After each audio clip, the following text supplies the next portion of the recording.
Selamat pagi teman-teman. Gimana nih kabarnya? Semoga kita semua masih dalam keadaan baik ya. Di sini, kami dari kelompok 9 akan menjelaskan tentang the Human Resources Management and Payroll Cycle. Sebelum menyimak penjelasan dari kelompok kami, kenalan dulu yuk anggota kelompok kami. Yang pertama ada Nurul Islami, yang kedua Nurul Izzah, yang ketiga Rumi Rizrait, dan yang keempat Taufik Nur Fitrianto. Yuk simak penjelasan dari kelompok kami.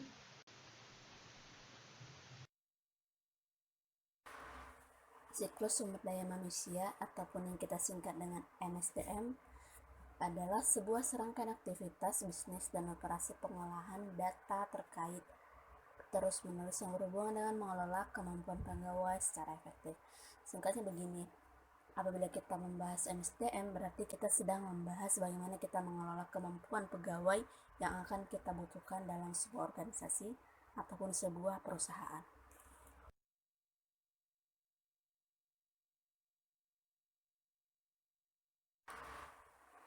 Tadi kan sudah disebutkan tuh bahwa MSDM itu berarti kita sedang membahas tentang bagaimana kita mengelola kemampuan pegawai yang sedang kita butuhkan.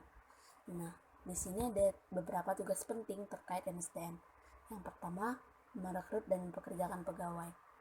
Merekrut dan mempekerjakan pegawai ini berupa satu hal yang sangat penting karena kita harus merekrut dulu pegawai yang akan kita pekerjakan.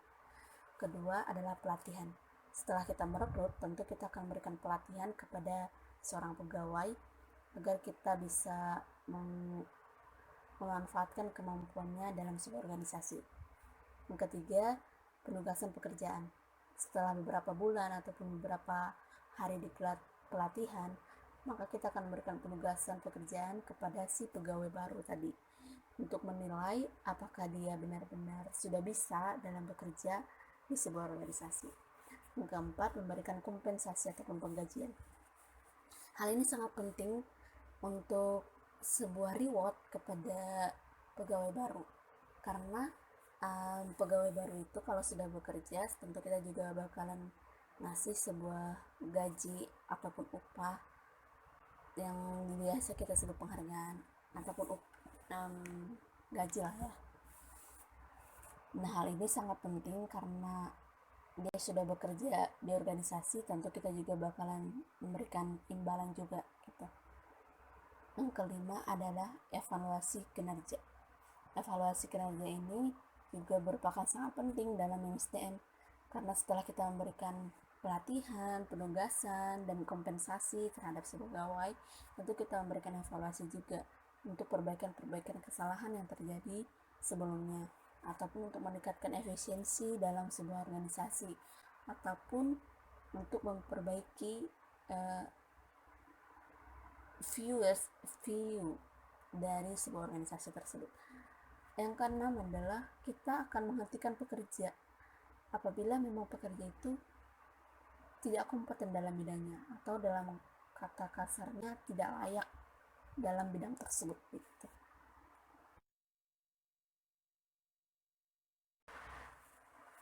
Lanjut aja ya ke sistem informasi siklus MSDM itu seperti apa. Kita lihat yuk.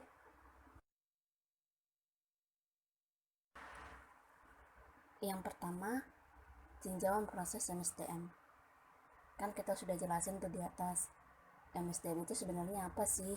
Berarti kalau kita sedang mempelajari MSDM, kembali lagi kita mengingat bahwa kita sedang mempelajari bagaimana kita mengelola kemampuan pegawai secara efektif. Nah, MSDM ini sangat membantu seorang manajer untuk menjawab pertanyaan-pertanyaan berikut. Pertanyaan yang pertama adalah, berapa banyak sih pegawai yang kita perlukan? Tentu dong kita bakalan buat standar ataupun sumber daya manusia yang kita perlukan untuk bekerja di bidang ini, di bidang B, di bidang C, begitu kan. Terus yang kedua, pertanyaannya adalah, pegawai mana yang memiliki keahlian khusus? Dalam sebuah organisasi, kita juga bakalan pasti butuh pegawai yang memang ahli di bidang itu. Sehingga apabila dia memang ahli di bidang itu tidak bercampur dengan kegiatan-kegiatan yang lain, berarti ada pemisahan pekerja nih di bidang A ataupun di bidang B. Ketiga adalah keahlian mana yang pasokannya sedikit ataupun lebih banyak. Pasokan ini berupa sebuah gaji yang bakalan kita kasih kepada seorang pegawai, sehingga kita bakalan tahu apabila dia memang pegawai itu bekerja sangat kompeten, tentu pasokannya juga bakalan lebih banyak. Dan apabila pegawai kurang kompeten, bakalan pasokannya sedikit gitu. Dan yang memiliki keahlian khusus ataupun yang tidak memiliki keahlian khusus, pasokannya juga bakalan berbeda dong, nggak mungkin sama. Terus yang keempat, pertanyaan keempat adalah seberapa efektif bentuk pelatihan. Kan tadi di awal kita sudah merekrut. Setelah kita merekrut, kita akan memberikan pelatihan kepada pegawai baru. Pelatihan ini itu seberapa berpengaruh sih sebenarnya sama pegawai ini? Apakah pegawai ini langsung bisa bekerja di bidangnya atau tidak? Yang kelima, apakah keseluruhan kinerja meningkat ataupun menurun? Setelah kita melakukan pelatihan, kita memberikan penugasan, kita memberikan kompensasi, kita juga bakalan melakukan evaluasi tadi. Evaluasi ini akan memberikan pertanyaan juga. Tadi kita melakukan pelatihan nih, meningkat nggak sih atau justru menurun nggak sih kinerja para pegawai ini? MSDM ini bakalan menjawab semua pertanyaan itu. Dan yang keenam adalah apa masalah yang terjadi. Seumpamanya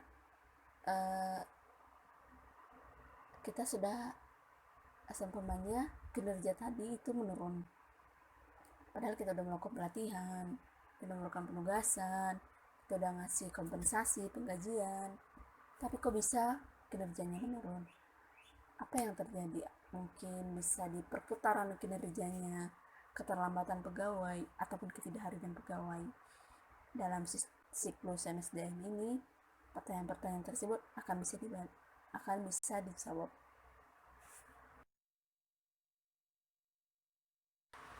Pada hakikatnya MSDM ini hanya akan menjawab beberapa pertanyaan terkait tentang pengelolaan pegawai, sehingga sebenarnya untuk menjawab pertanyaan yang lebih detail, biasanya sebuah organisasi itu bakalan menggunakan sistem manajemen pengetahuan atau knowledge management system, yang berarti dia itu bukan hanya memberikan petunjuk mengidentifikasikan keahlian yang dimiliki pegawai, tetapi juga menangkap dan menyimpan pengetahuan tersebut sehingga dapat dibagikan dan digunakan oleh yang lainnya. Namun di sini untuk memperjelas bagaimana sih sebenarnya keahlian pegawai yang kita butuhkan ataupun yang menjawab keenam pertanyaan tadi bakalan dijawab dalam siklus ERP di bawah.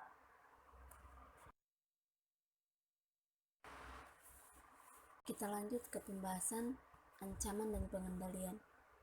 Walaupun seorang manajer sudah menyusun bagaimana kita harus merekrut pegawai, bagaimana kita harus memberikan pelatihan, takaran untuk penggajiannya, tentu ada beberapa di luar kendali, sehingga kita harus mempersiapkan pengendalian yang sesuai dengan ancaman-ancaman yang akan terjadi di luar kontrol. Ancaman-ancaman tersebut dapat terjadi pada beberapa aktivitas. Aktivitas yang pertama adalah permasalahan umum di seluruh siklus MSDM ataupun pengkajian. Ancamannya ada 5. Yang pertama, data induk yang tidak akurat ataupun tidak valid. Ini dapat dikendalikan dengan cara integritas pengolahan data, pembatasan akses terhadap data induk, dan pemeriksaan atas seluruh perubahan terhadap data induk. Ancaman yang kedua, pengungkapan yang tidak diautorisasi atas informasi sensitif. Pengendaliannya dapat berupa pengendalian akses dan enskripsi. Sebagaimana yang kita ketahui bahwa enskripsi ini adalah proses mengamankan suatu informasi dengan membuat informasi tersebut tidak dapat dibaca tanpa pengetahuan khusus, sehingga orang yang berkepentingan tertentu yang dapat mengakses data tersebut, data ataupun data induk tersebut. Ancaman yang ketiga adalah hilang atau rusaknya data. Ini dapat dikendalikan dengan cara kita harus backup dulu data yang sudah kita save dan prosedur pemulihan data. Ancaman yang keempat, mempekerjakan pegawai yang ternyata tidak berkualitas. Kan bisa jadi tuh kita mempekerjakan pegawai walaupun kita sudah memberikan pelatihan, memberikan penugasan, ternyata di tengah jalan kita tahu nih pegawai itu ternyata kurang berkualitas gitu.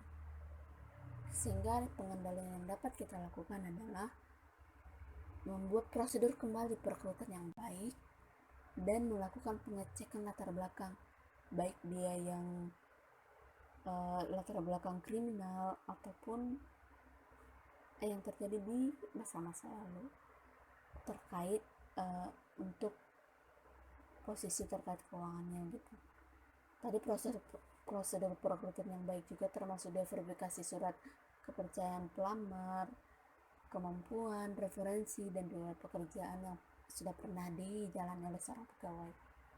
Ancaman yang terakhir adalah pelanggaran hukum ketenagakerjaan. Ini dapat dikendalikan dengan dokumentasi menyeluruh atas perekrutan, mulai dari bagaimana kita merekrutnya, pelatihannya, dan memberikan pekerjaannya, evaluasi kinerja, dan proses sampai proses pemecatan. Yang kedua adalah pembelajaran berlanjut atas perubahan dalam hukum ketenagakerjaan. Kan tadi ada pelanggaran hukum ketenagakerjaan. Bisa jadi bakalan ada hukum yang terbaru untuk mengatur ketenagakerjaan tersebut. Maka seorang pegawai harus dilatih kembali untuk melakukan pembelajaran yang berlanjut terhadap hukum ketenagakerjaan tadi.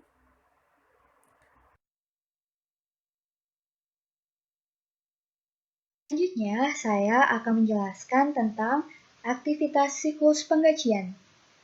Di sini terdapat diagram konteks bagian penggajian dan siklus MSDM yang menjelaskan tentang 5 sumber utama input pada sistem penggajian. Yang pertama adalah proses input mengenai perekrutan, pemberhentian, dan perubahan tingkat pembayaran dari Departemen MSDM. Kemudian, sistem penggajian memberikan outputnya berupa laporan.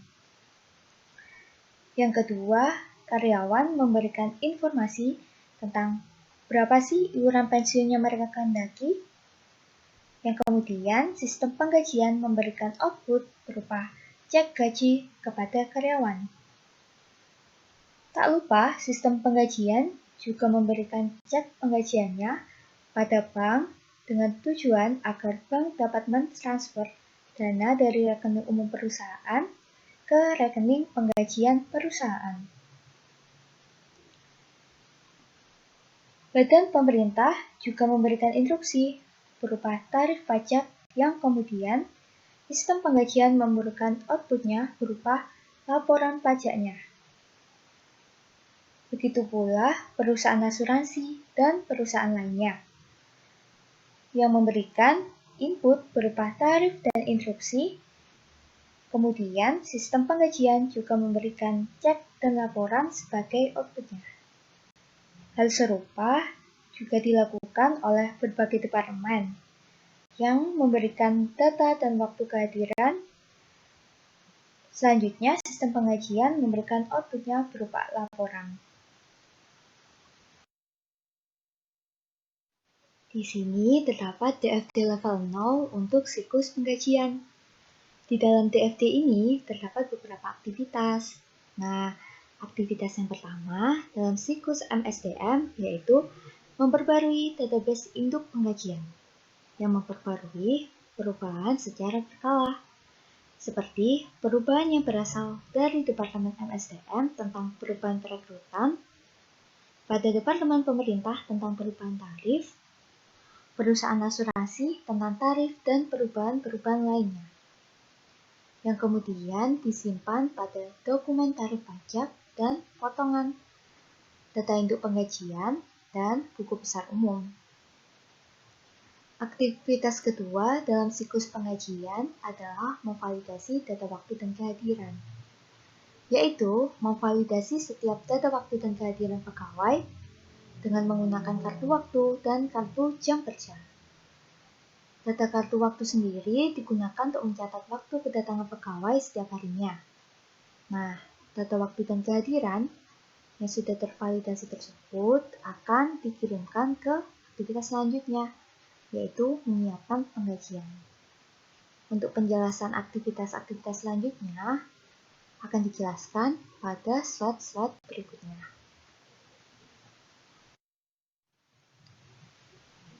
Dalam proses memperbarui data induk, terdapat beberapa ancaman dan pengendalian. Nah, ancaman yang pertama adalah perubahan-perubahan yang tak terotorisasi terhadap data induk penggajian.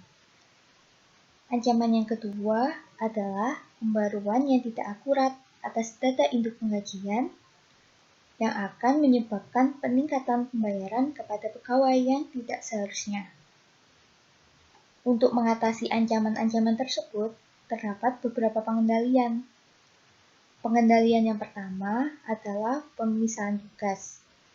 Maksudnya adalah hanya Departemen SDM saja yang diperbolehkan untuk memperbarui file induk penggajian untuk perekrutan, pemecatan, kenaikan gaji, dan promosi.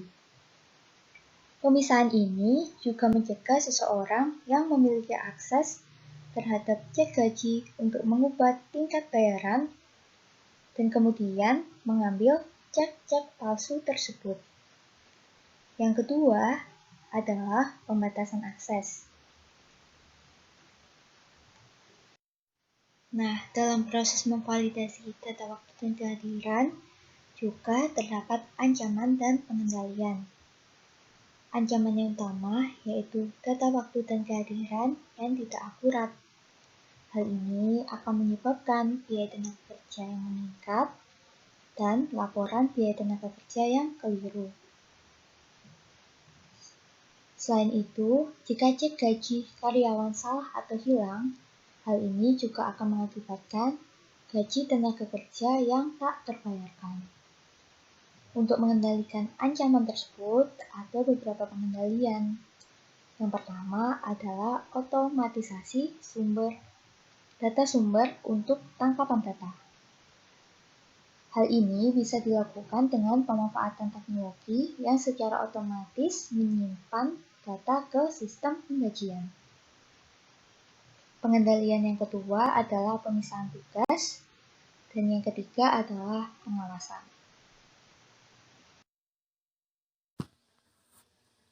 Baiklah, yang selanjutnya adalah proses menyiapkan penggajian. Adapun dari proses penyiapan penggajian ini adalah yang pertama, transaksi penggajian diedit dan transaksi yang divalidasi kemudian disortir berdasarkan nomor pegawai. Yang kedua, seluruh potongan penggajian dijumlahkan dan totalnya digunakan untuk mengurangi gaji kotor sehingga didapatkan jumlah gaji bersih. Potongan penggajian dibagi dua kategori umum. Yang pertama, potongan pajak gaji dan potongan sukarela. Kemudian gaji bersih dihitung berdasarkan year to date untuk gaji kotor, potongan, dan gaji bersih dalam catatan pegawai pada file induk penggajian diperbarui. Keempat, daftar penggajian dan potongan dibuat. Daftar ini juga berlaku sebagai dokumentasi pendukung untuk mengotorisasi transfer dana rekening pengecekan penggajian organisasi. Kelima, sistem mencetak gaji pegawai dan biasanya menyertakan sebuah laporan pendapatan yang memuat jumlah gaji kotor, potongan, dan gaji bersih untuk periode terkini serta total year to date untuk masing-masing kategori. Berikut adalah siklus dari penyiapkan penggajian, bisa dilihat di slide ini. Selanjutnya adalah mengeluarkan penggajian. Berikutnya adalah pengeluaran nyata atas cek gaji ke pegawai. Ancaman dan pengendalian. Ancaman besar lainnya dalam proses penggajian adalah pencurian cek gaji, penerbitan cek gaji ke pegawai fiktif, atau penerbitan cek gaji ke pegawai yang telah diberhentikan. Hal ini dapat menimbulkan peningkatan biaya dan hilangnya kas.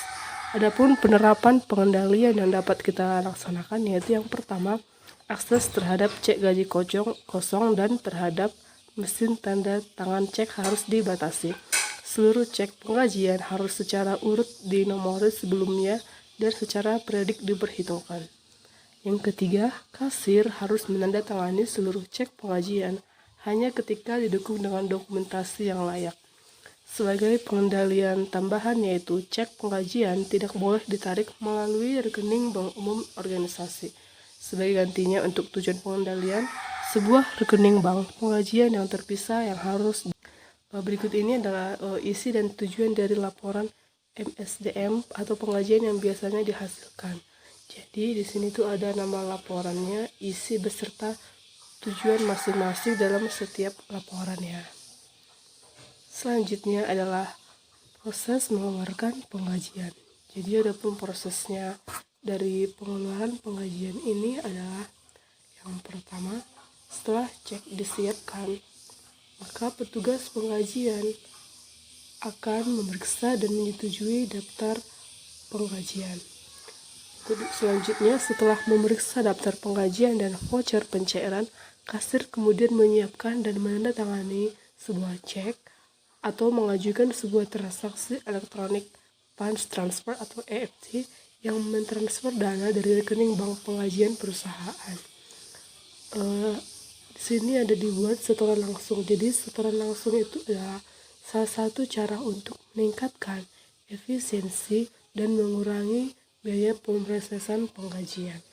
Setoran langsung ini menyediakan penghematan kepada para atasan dengan menghapus biaya pembelian, pemrosesan, dan pendistribusian cek kertas.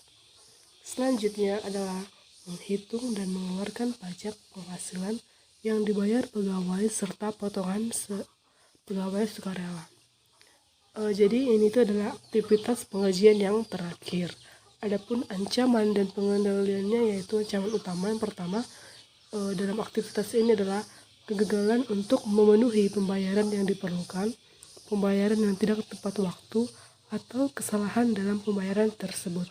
Ancaman ini dapat menimbulkan denda dari petugas pemerintah dan pegawai juga dapat mengeluh apabila kesalahan tersebut secara negatif mengaruhi manfaat pensiun atau manfaat lainnya. Adapun pengendalian yang dapat kita sarankan seperti ada tertulis di buku yaitu di surat edaran Employers Tax Guide yang dipublikasikan oleh IRS menyatukan instruksi mendetail mengenai kewajiban seorang atasan untuk memotong dan membayarkan pajak gaji serta untuk membuat berbagai laporan guna mengatasi ancaman atas pembayaran yang diabaikan atau tidak tepat waktu ini. Informasi dalam surat edaran tersebut harus digunakan untuk mengatur sistem penggajian agar secara otomatis mengeluarkan dana ketika penggajian diproses. Baiklah, selanjutnya akan dilanjutkan oleh teman saya. Kemudian pada aktivitas yang terakhir pada siklus penggajian ini, yaitu menghitung dan mengeluarkan pajak penghasilan serta potongan pegawai sukarela. Pajak adalah kontribusi wajib kepada negara yang terhutang oleh orang pribadi atau badan yang bersifat memaksa berdasarkan undang-undang, dengan tidak mendapatkan imbalan secara langsung dan digunakan untuk keperluan negara bagi sebesar-besarnya kemakmuran rakyat. Di sini, perusahaan melakukan pemotongan pajak penghasilan kepada karyawannya sesuai peraturan perundang-undangan yang berlaku. Kemudian, hasil pemotongan tersebut akan disetorkan ke kantor pajak atas nama karyawan yang bersangkutan. Kemudian, perusahaan juga dapat melakukan berbagai pemotongan lain yang juga dilakukan oleh perusahaan secara legal. Seperti potongan pegawai sukarela, yaitu dana yang secara sukarela dikurangi dari cek pegawai untuk berbagai kompensasi, seperti dana pensiun yang harus dibayarkan ke organisasi terkait. Kemudian ada opsi outsourcing. Outsourcing adalah pemindahan pekerjaan dari satu perusahaan ke perusahaan lain. Hal ini biasanya dilakukan untuk memperkecil biaya produksi atau untuk memusatkan perhatian kepada hal utama dari perusahaan tersebut. Sebenarnya, suatu perusahaan bisa saja membuat departemen penggajian sendiri, akan tetapi dalam usaha untuk menekan biaya, banyak organisasi melakukan outsourcing untuk fungsi penggajian dan sumber daya manusia mereka ke Biro Jasa Penggajian dan organisasi tenaga kerja. Biro Jasa Penggajian memelihara file induk penggajian untuk setiap klien dan melakukan aktivitas pemrosesan penggajian. Kemudian di sini ada langkah-langkah proses penggajian oleh pihak outsourcing. Yang pertama, pihak outsourcing itu menerima data pegawai dan keadaan pegawai dari perusahaan yang bersangkutan. Kemudian yang kedua, pihak outsourcing menyiapkan cek gaji pegawai, laporan pendapatan, dan laporan penggajian. Kemudian yang ketiga, secara periodik pihak outsourcing itu menghasilkan formulir W2 pegawai dan laporan terkait pajak lainnya yang kemudian akan diserahkan kepada perusahaan yang bersangkutan. Kemudian di sini juga ada alasan perusahaan memilih opsi outsourcing. Yang pertama itu mengurangi biaya. Jika perusahaan memiliki karyawan dalam jumlah sedikit, mungkin tidak akan efisien kalau memiliki departemen penggajian sendiri. Maka dari itu, perusahaan bisa melakukan kerjasama kepada pihak ketiga atau outsourcing, yang mana bisa mengurangi biaya pemrosesan dan meminimalkan kesalahan karena sudah dikelola oleh pihak ketiga tersebut. Kemudian yang kedua, manfaat yang lebih besar. Dalam hal ini, perusahaan bisa fokus kepada bisnis utamanya, sehingga tidak perlu fokus di luar itu. Kemudian yang ketiga, pembebasan atas sumber daya komputer. Dalam hal ini, perusahaan tidak perlu mengeluarkan biaya untuk membeli komputer dan jaringan untuk penggajian ini. Jadi, perusahaan hanya mengeluarkan sejumlah biaya tertentu yang biasanya dilakukan kontrak dan setiap tahun akan dikaji ulang oleh perusahaan dan pihak outsourcing tersebut.